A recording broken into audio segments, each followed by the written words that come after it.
Hello family, partout où vous êtes, recevez les ondes positives, remplies d'énergie et de dynamisme.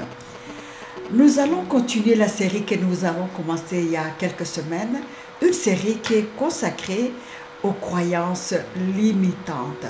En fait, en tant que coach en développement personnel, je sais que les croyances limitantes peuvent être un blocage très sérieux dans notre développement et c'est pourquoi on en parle. Je suis coach Njongi et la page que vous venez de découvrir certainement, ou si vous la connaissez déjà, c'est une page où nous parlons entrepreneuriat, développement personnel et leadership. Nous parlons des sujets qui peuvent nous permettre de découvrir la meilleure version de nous-mêmes. Alors, si ce topic vous intéresse, n'hésitez pas, abonnez-vous afin que chaque semaine, on puisse se rencontrer.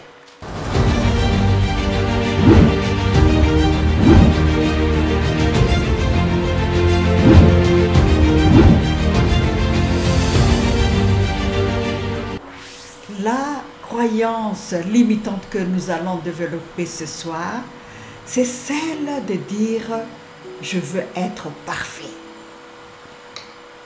Je veux être parfait. Est-ce que c'est atteignable? Est-ce que c'est réalisable la perfection? Et pourtant, il y a des personnes qui ont cette croyance et cette croyance les limite dans tout ce qu'elles font parce qu'elles se disent « je veux atteindre la perfection ». Est-ce que c'est possible? Est-ce que c'est réalisable? C'est vrai que nous avons, nous tous, tendance à nous améliorer. Et c'est la raison d'être de ces concepts du développement personnel. Nous voulons nous améliorer tous les jours. Mais dire que je suis parfaite, tu es parfait, je veux vraiment être au-delà de l'humain, être dans la perfection, parfois c'est très difficile et ça limite beaucoup de personnes. C'est le topic que nous développons aujourd'hui et nous allons voir pourquoi est-ce que les personnes cherchent à atteindre la perfection.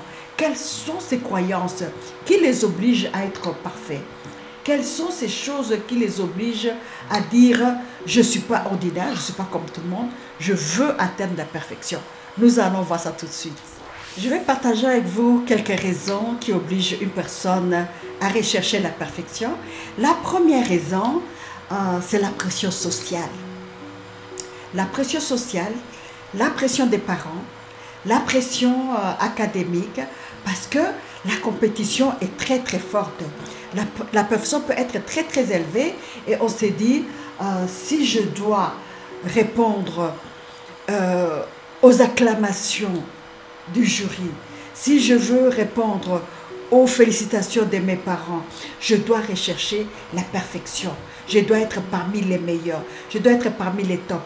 Mais cela amène beaucoup de pression sur cette personne.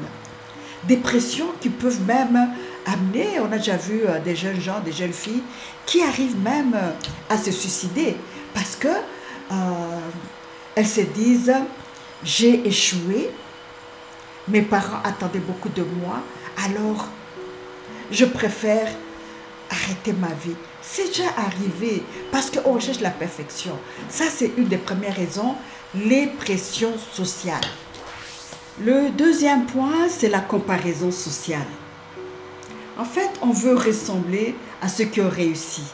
On veut ressembler à la voisine qui s'habille d'une certaine façon. Et alors, on s'est dit, je veux lui ressembler, je veux être comme elle. Et on cherche à ressembler à une personne qui n'est pas nous. On ne sait pas exactement comment elle a fait pour arriver à ces standards-là, mais on cherche cette perfection-là. Et vous voyez que parfois, ce n'est pas facile à atteindre. Alors la comparaison, c'est un des éléments qui fait que la personne cherche à atteindre l'irréalisable. C'est qu'elle ne peut pas atteindre et elle se stresse pour ressembler à une autre personne. Peur de l'échec aussi. En fait, l'échec pousse certaines personnes à rechercher la perfection parce qu'elles se disent si je suis parfait, si j'ai de bonnes notes à l'école, si je suis la meilleure, je vais être accepté. Je vais être accepté à condition que je sois parfait. Alors, on recherche cette perfection parce qu'on a peur de l'échec. On recherche à atteindre parfois l'inatteignable parce qu'on a peur d'être rejeté. Donc, l'échec peut être une des causes aussi. La croyance aussi qui bouleverse surtout la jeunesse, ce sont les médias. Parce que dans les médias, accessibles à tout le monde aujourd'hui, accessibles aux teenagers, accessibles à nos adolescents, accessibles. Alors on commence maintenant à se comparer. On s'est dit, je veux ressembler à telle vedette de cinéma, je veux m'habiller comme tel artiste, je veux. Alors les médias maintenant commencent aussi à diffuser une image qui n'est pas vraie, une image qu'on veut atteindre, qui est difficile à atteindre parce qu'on ne sait pas exactement qu'est-ce que cette personne a fait pour arriver à cette place-là. Alors les médias aussi commencent à créer cette croyance, à développer cette croyance qui peut être très très difficile à atteindre. On veut la perfection, on veut ressembler à tel artiste et c'est difficile. Cette recherche de la perfection peut vraiment créer du stress. Des personnes dans les familles, la recherche de la perfection qu'on ne parvient pas à atteindre. Je vous ai donné les cas de ces étudiants qui parfois décident de se suicider parce que la perfection, je ne l'ai pas atteinte. Alors, qu'est-ce qu'il faut faire pour éviter cette croyance limitante? Parce qu'elle nous limite, elle nous fait faire des choses qui sont hors de proportion. Alors, je vais vous donner tout de suite quelques stratégies. Première stratégie qu'il faut adopter, c'est accepter ses imperfections. C'est la première des choses. Parce qu'on doit s'accepter tel qu'on est. On doit s'assumer. Dire, je ne suis pas Beyoncé, je suis. Et je m'accepte tel que je suis. Je m'accepte avec mes formes. Je ne vais pas être Beyoncé. Donc, il faut d'abord s'accepter. Parce qu'en s'acceptant, on aime cette personne. Parce que c'est la première des choses. Tant qu'on ne s'aime pas, tant qu'on se dit, je veux ressembler à une autre personne, cela veut dire que la personne, le corps que toi tu as, tu ne l'acceptes pas. Et ce corps, pour moi, je me dis, ce corps que Dieu m'a donné, je dois l'accepter. Et je dois honorer Dieu qui m'a donné ce corps. Alors la première des choses, c'est l'acceptation. Accepter qui on est, aimer cette personne qu'on est, avant même de rechercher à ressembler à une autre personne. Plutôt améliorer la personne que je suis. C'est la première des choses. Deuxième point, se défaire de la comparaison sociale. J'ai parlé tout à l'heure comment les médias sociaux sont en train de nous embrouiller. Alors, il faut apprendre à se défaire des comparaisons sociales. Quand on se défait de ces comparaisons, cela veut dire que on travaille à son rythme. On améliore la personne qu'on est. Je ne veux pas améliorer une autre personne que je ne connais pas. Je m'améliore moi-même. Je ne me compare à personne. Plutôt, je me compare à moi aujourd'hui, à ce que j'étais hier. Quels sont les efforts que j'ai faits pour être ce que je suis aujourd'hui? Je me compare à mon passé. Quel est le cheminement que j'ai fait pour être ce que je suis aujourd'hui? Quelles sont les étapes que j'ai franchies? C'est ça qu'il faut faire. Et célébrer ces petites victoires. Célébrer ces accomplissements qu'on a fait. La personne que j'étais hier et aujourd'hui, je la célèbre. Mais je n'ai pas à me comparer à une autre personne. Donc, c'est libérer des comparaisons. C'est très important. Je reviens encore à l'estime de soi, à la confiance en soi. Parce que quand on a développé cette estime, cette confiance qu'on a en nous-mêmes, on n'a pas besoin de se comparer aux autres. Parce qu'on apprécie la personne qu'on est. Donc c'est très important. Et je le répéterai chaque fois.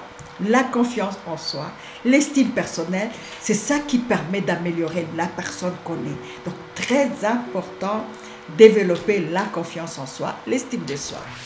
C'est vrai qu'on a peur d'échouer. Parce qu'on recherche la perfection et on a peur d'échouer. Alors plutôt c'est dire que l'échec, c'est une école.